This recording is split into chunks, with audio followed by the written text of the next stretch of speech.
కనులు వేరు చూపులు ఒకటే, తలలు వేరు తలపులు ఒకటే, పంచుకున్న ప్రాణం ఒకటే.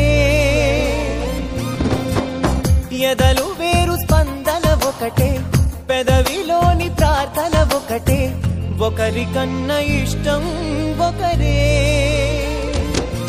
కంగారై ఎవరున్నా ప్రతి కన్ను చెమ్మగిల్లేను, కన్నీరై ఎవరున్నా 10 చేతులొచ్చి తుడిచేను. సమభావం అన్నది సంసారం అయినది, మా ఇల్లు మమతాలయం, కవిలేని కవితాలయం. అందమైన కలల కుటీరం, అమృతాలు కురిసే తీరం, మా ఇల్లు ప్రేమాలయం, దేవుళ్ళ జన్మాలయం.